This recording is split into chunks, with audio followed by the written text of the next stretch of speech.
fracture? Rien du tout, parce que comme je l'ai expliqué dans le communiqué, ce qui s'est passé et le blocage qu'ils ont organisé, et on est revenu, donc il a cette attelle-là seulement, et puis on lui a dit, bon, il faut prendre du Doliprane, et voilà. Donc nous avons initié, et puis on a initié beaucoup de demandes. Bon, ils refusent même de me recevoir, moi, et donc voilà, on est confronté à une situation très difficile, parce que le président était déjà malade, donc avec cette fracture, comment est-ce possible? Et on est en train on a installé une espèce de ping-pong, hein, face à face avec l'administration, où on est arrivé même, hein, à douter, hein, de la réalité, donc de dire que c'est faux, qu'il n'y a pas de fracture, il n'y a pas de ceci, il n'y a pas de cela. Donc je dis que moi, dans la gestion, donc juste cette histoire de fracture, quand je suis allé pour demander donc qu'on l'évacue pour faire cette opération, j'ai remis la radio de cette fracture au sous-directeur, au deuxième directeur adjoint de la prison du Cap-Manuel, dans le but normal de collaborer avec les gens, parce que c'est tout à fait normal qu'on donne des éléments, puisque bon, de toute façon ils les avaient, mais on l'a donné, pour pouvoir faire le transport du président et qu'ils en réfèrent à leur supérieur hiérarchique. Et donc j'ai donné ces éléments, mais il n'en demeure pas que j'ai une photo de cette radio.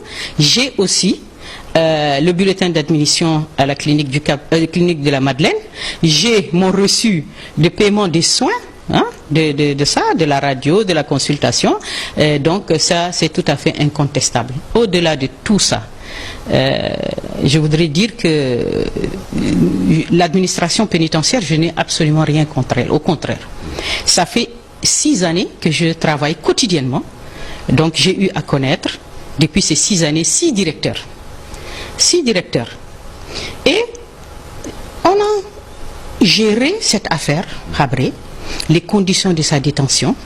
Ils ont eu à intervenir donc dans sa détention, avant procès, à le conduire au niveau des chambres africaines, mais aussi après le verdict de cette prison à perpétuité, ils ont eu à gérer maintenant les conditions de détention.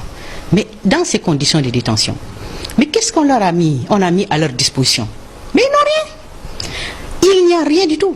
C'est un manque de moyens de l'administration pénitentiaire et surtout de la prison du Cap-Manuel. Tout à fait. Je vais vous donner un truc simple, un exemple simple. Par exemple, quand les chambres africaines, le 27 avril 2019, ils ont donné ce verdict. 1 mois, 2 mois après, ils ont bouclé tout, fermé, c'est fini, les chambres africaines avaient disparu.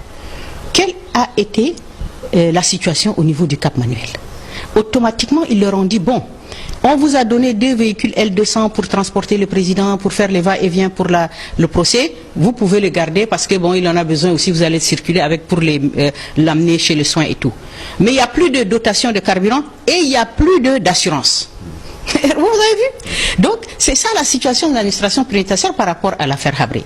C'est vous-même qui l'avez transporté lors de sa maladie à l'hôpital pour faire les premiers soins après sa fracture. Absolument. Ça, et encore, je n'ai rien dit encore beaucoup de choses sur cette folle nuit-là. Hein? Il fallait dire l'essentiel. Mais vous savez, quand la gestion de choses comme ça, quand vous n'avez pas de moyens, ce n'est que la collaboration entre les deux parties qui font avancer les choses. Quand ils ont mis le président là-bas, il n'y avait pas d'eau. Vous savez, la situation là-bas du Cap-Manuel, en colline, c'est très particulier, il n'y a pas d'eau. Les prisonniers qui sont à côté, on amène régulièrement des camions de la SDE pour remplir les cuves. Du côté du président, il n'y avait pas d'eau. Mais face à aucune réponse. Donc nous, on gère le problème seulement avec l'administration qui fait un constat d'un manque total de moyens. Et donc, qu'est-ce qu'on fait? On collabore. Donc on dit, bon, ok, ça là, c'est pas la peine. On n'a aucune écoute. Les gens, ils s'en foutent. Donc maintenant, on dit, ok, on règle. Nous, on va financer. Donc on a tout financé. On a mis des pompes, des surpresseurs, cuves d'eau pour que tout le monde soit tranquille. Même les gardes qui les surveillent, ils ont besoin de l'eau, ya Allah. Ils ont besoin de l'eau pour leurs ablutions, pour les toilettes, pour vivre. Eh bien, tout ça, ça s'est fait grâce à nous. On dit, on nettoie la prison. Les gars, les prisonniers viennent, ils vont dégager, nettoyer, mais on dit, bon, ok, on donne un geste, on le donne en respectant les procédures, le garde le prend, ils l'inscrivent sur leur cahier, c'est pour leur dotation s'ils prennent le petit déjeuner, puisque les prisonniers n'ont pas le droit d'avoir de l'argent. On fait comme ça pour aider. On règle tous les problèmes. Cette prison-là, est-ce qu'aujourd'hui, elle aurait eu cette face-là si ce n'est pas mon investissement quotidien? Jamais de la vie. S'il y avait des cailloux, c'était horrible, c'était déprimant. On leur a dit pardon, c'est nous qui prenons, laissez-nous, on va mettre un peu de plantes là, pour que tu aies un peu une vie un peu, je sais pas, respectueuse. Et ils avaient mis une salle d'attente où les gens, beaucoup de Sénégalais, des amis, des gens sont allés voir le président dans les conditions avant. Vous avez une petite salle d'attente, vous avez des toilettes, ça sent mauvais, c'est même pas digne de respecter les gens, c'est même pas une façon de respecter les gens pour les recevoir. Donc on a dit, regardez, il y a une chambre là-bas qui est vide. S'il vous plaît, laissez-moi mettre un petit salon, un petit tapis, on met un petit ventilateur, on met une fontaine d'eau. Pour qu'on reçoive des gens qui viennent vous dire bonjour avec un peu de respect et de dignité. De respect pour les gens et de respect pour vous-même. Donc moi, ma position et ma collaboration a été toujours celle-ci. On collabore, on gère quotidiennement. Ce sont des institutions. Vous savez, l'administration pénitentiaire est une institution paramilitaire. Parce qu'elle a une partie civile et une partie militaire. Moi, sans prétention aucune, je connais bien les milieux militaires. Nous avons vécu au Tchad avec de la sécurité des hommes. Nous avons ici, chez moi au Sénégal, depuis 29 ans, pendant 23 ans jusqu'à l'arrestation du président, nous avons vécu avec les éléments du GIGN. Et aujourd'hui, depuis 6 ans, avec la détention du président, j'ai appris à connaître l'administration pénitentiaire, les hommes en armes. Est-ce que c'est le cas aujourd'hui pour Hissène Habré, sa détention? Vous avez parlé de plusieurs directeurs que vous avez connus. Oui. Est-ce que c'est parce que entre les différents directeurs, la gestion est différente?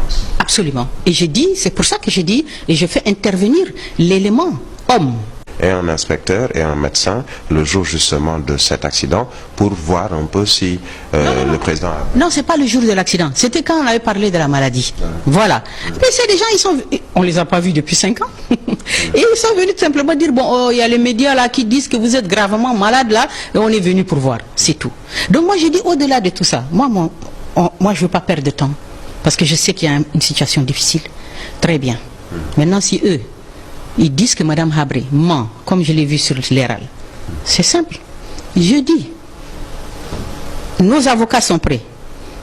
Toutes les organisations de droits de l'homme, c'est le moment pour elles ont beaucoup agi contre nous. C'est le moment de nous dire si les principes-là sont vraiment les imprègnent, les principes des droits humains, s'ils les imprègnent, si Hissène Habré a droit à ce que des lois qui lui permettent qu'on reconsidère sa situation par rapport à son état de santé, et bien c'est leur occasion maintenant de nous démontrer ça.